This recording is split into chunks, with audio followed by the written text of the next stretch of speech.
Experts say warm water is drawing more sharks to Southern California's coast. Our water temperatures here looking pretty good. What are they like now? They're certainly very warm, Itika. In fact, they're averaging in the mid to upper 70s. You can see here, just outside of Oceanside, 76, also near La Jolla, and just outside of San Diego, 75 degrees. The same for areas like Coronado and IB. Is just a very warm setup out there. And as you take a look outside right now, you can see how beautiful it is. And the sun continues shining, allowing those temperatures to warm up.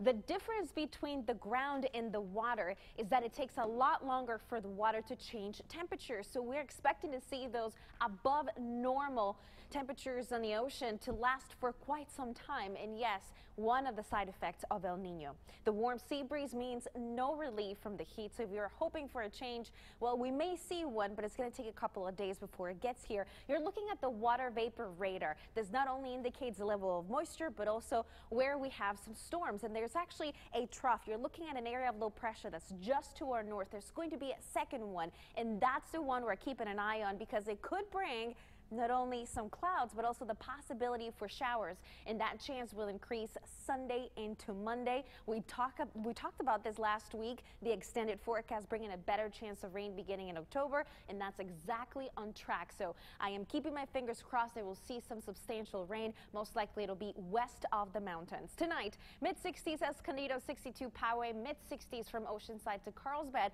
So actually tonight, with the lack of cloud coverage, is going to be a little bit cooler, taking away a few degrees in comparison to last night. Tomorrow, 90 Poway, El Cajon. During the day, no break. And again, we talked about that warm sea breeze, 76 in La Jolla, and it feels like 80 degrees in the afternoon. 78 in Carlsbad, 79 in Encinitas, and also looking at 90s in Escondido. Up into the mountains, low 80s, but very soon you'll start to cool down, and I'll show you when in just a second. 78 to 79 in average at the coast in our 7-day forecast. And then over the weekend, I changed it since Steve said that he couldn't read the showers. I actually added the puddle ducky. You can see it there splashing around on Monday. I'm hoping that's going to be me out there playing in the water. Inland areas looking at 90s tomorrow, and then slowly trimming those numbers into the upper 80s Thursday, Friday, Saturday, Sunday. I'll be like a kid jumping on those puddles. In the mountains, 80s, and then going back to the 70s on Friday, as we promised, a slightly cooler setup heading into the first week of October, with that chance of rain now increasing. See, I'm a visual person. I need those little characters and toys and things like that. I want to see the little yellow jacket on you. And I want to please everyone, so I'll have to get a jacket, and I'll keep the puddle ducky. Please do.